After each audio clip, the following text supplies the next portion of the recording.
57 machettes dans une maison d'un particulier en cellule de Fourou, précisément au quartier Congo Sika, toujours dans la même cellule. On a interpellé au moins, au départ c'était 29 personnes, mais après triage, premier triage d'abord, on a libéré 3 personnes. Les 26 autres sont toujours sous interrogatoire. Nous sommes en train de vérifier leur vraie identité. Là peut-être même on verra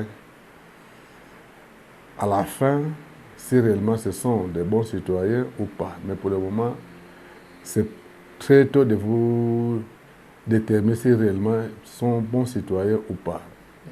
Et leur dossier est en instruction à la police ou bien à quelle...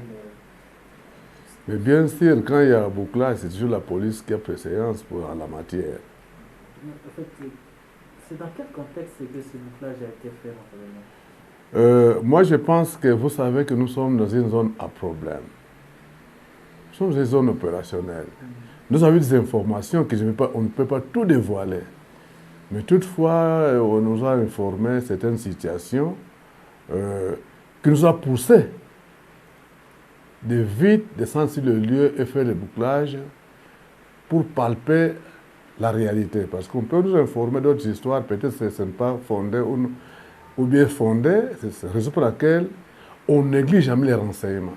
Dès qu'on est informé de la situation, nous devons descendre sur le lieu pour vérifier la situation réelle. Qu'est-ce qui va suivre après l'opération? Qu'est-ce qui va suivre après l'opération du bouclage? Vous savez que d'abord, mission de bouclage, c'est dans le cadre de missions régaliennes. Nous sommes dans une zone opérationnelle. À tout moment, on peut faire des bouclages, des checking, et ainsi de suite. On peut faire ça, comme on fait des patrouilles. Si nous sommes informés d'une situation quelconque dans une contrée, nous devons descendre sur le lieu. Par notre mission et de projet, toutes les personnes, nous devons vous protéger, vous. Toutes les personnes l'air, nous devons protéger toute la vie de Butembo. Et si on est informé, quand la population vous informe, vous négligez, en cas de problème, la population va maintenant attaquer tous les services de sécurité. Là, on ne va plus connaître la population, maintenant la faute incomberait à tous les services de sécurité. Par le fait qu'on a été informé, on devait réagir. Nous ne sommes pas venus ici pour dormir en ville de Butembo, c'est pour travailler. Oui, colonel, moment, sur le terrain, on est en train de déplorer des dérapages au sein de cette opération de pillage, selon les sources sur le terrain. Et est-ce que vous en êtes informé? S'il y en a, quelle est la sanction réservée à ceux qui ont été disciplinés, vos éléments qui ont été disciplinés sur le terrain? Je pense que vous me connaissez très bien. La fois passée, on a fait au niveau des kilomètres 4, plusieurs personnes ont déploré. Mais il n'y avait aucun plaignant. S'il y a un problème, il faut se plaindre. Aujourd'hui, il y a des gens qui ont fait beaucoup de messages dans les réseaux sociaux, même à Kinshasa, on nous a appelés par-ci, par-là, à Goma, par-ci, par-là. Donc, c'est-à-dire que beaucoup de personnes ont appelé. Et sur le terrain, immédiatement, après l'opération, on a fait les débriefings ou à Fourou. Tous les éléments qui ont opéré étaient à Fourou. On a fait les contrôles systématiques. Même les officiers étaient fouillés. On n'a trouvé aucun indice. S'il y a une personne qui est lésée, elle peut passer, porter plainte. Si la personne connaît la... Parce que d'abord, les bouclages s'est perpétré ce matin, en pleine journée. Il y avait la lumière. Mais pourquoi, si réellement la personne à qui on a pris le téléphone devait pointer les doigts d'office à ces militaires ou soit à ces policiers? Mais jusque-là, on ne fait que des chantages, mais personne n'a pointé du doigt à un seul policier ou à un seul militaire. Et on a fait la fouille devant même le chef Mbale, qui est chef cellule de Fourou. On n'a trouvé aucune liste entre les policiers. D'abord, il n'y a pas... On a arrêté certains éléments en uniforme, d'énervement, vous le savez. si on ne blague pas, donc si en cas de dérapage, la personne sera arrêtée et fera le littorat. Pour cibler la guerre de la loi, alors, on ne peut pas blaguer. Parce que d'abord, nous sommes là pour sécuriser les personnes libres. Si un homme en uniforme commence à voler la population, maintenant, quelle est notre mission? Colonel, ma dernière question. Est-ce qu'on peut dire que si Fouro a été ciblé, c'est parce qu'il y avait des messages qui annonçaient des villes mortes ou des mouvements, des manifestations, ou encore c'est parce que c'est dans cette partie où il y a surtout entre des présumés Maïmaï qui viennent troubler la ville? Je ne sais pas le problème des messages dans les réseaux sociaux, mais je sais que nous avons des informateurs. C'est parmi les causes, il y a toujours le mouvement de personnes suspectes de Maïmaï dans cette contrée. Alors, on devait descendre sur le lieu. Moi, je pense que le problème là de réseaux sociaux, c'est un petit problème. Mais ce qui importe d'abord, c'est d'abord la population.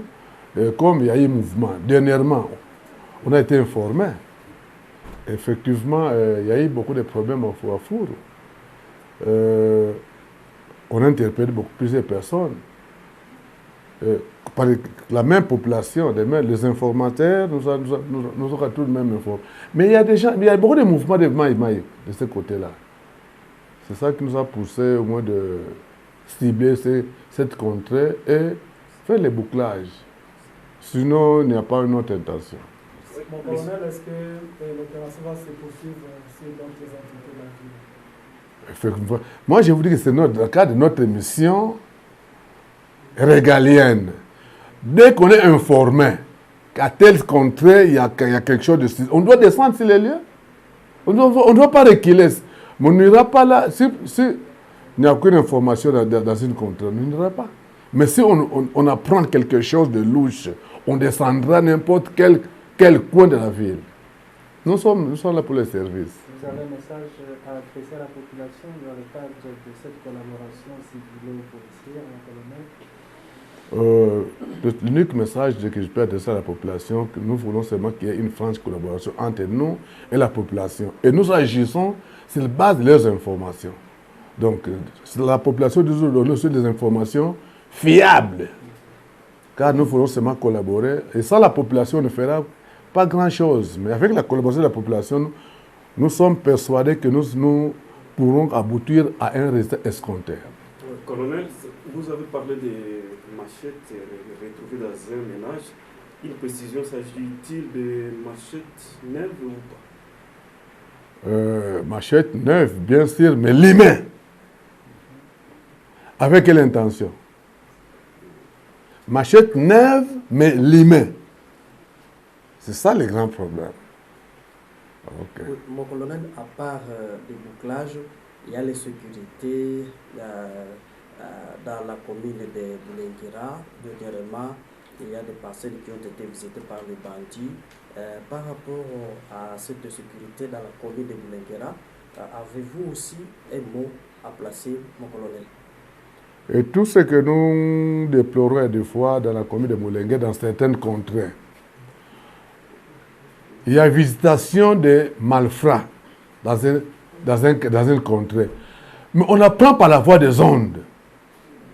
C'est un problème. On doit vite informer, parce que nous sommes là, parce que nous avons des véhicules, nous avons la mobilité, nous avons beaucoup d'éléments qui font la patrouille jour et nuit. Il y a des tournées et patrouilles. Mais on doit vite nous informer. Nous faisons seulement la collaboration parce que quand on apprend, on a volé à Kéala. Mais par voie des ondes, par des réseaux sociaux. Ce n'est pas ça la solution. Nous voulons qu'il y ait une franche collaboration. S'il y a un problème, on doit vite intéresser les services habilités pour descendre sur le lieu. Au lieu d'apprendre par des voies, par voie des ondes, par des réseaux sociaux, là, ce n'est pas gay. Donc, je sais qu'il y a quelques cas perpétrés dans la commune de Boulenguera, mais nous avons été informés en retard. Voire dernièrement, ici au centre, on voulait voler. On a surpris la personne qui voulait voler par le fait que nous avons des patrouilles montées et pédestres. Donc nous travaillons jour et nuit. S'il y a un problème, mieux vous nous informer parce que toujours informer le public par la voie des ondes, bien par des réseaux sociaux n'est pas une solution, mais plutôt associer les services habilités et voir leurs compétences. Ils peuvent faire quelque chose au lieu de commencer de faire des commentaires inutiles dans des réseaux sociaux. Là, ce n'est pas que... Je parle inutile, c'est parce qu'on ne nous a pas informés. Et moi, en tant que numéro 1 de la police, ça ne peut pas m'enchanter. C'est un problème. On doit nous informer à temps pour nous permettre de prendre des précautions utiles. Peut-être que je n'ai pas votre numéro de téléphone ou le numéro de...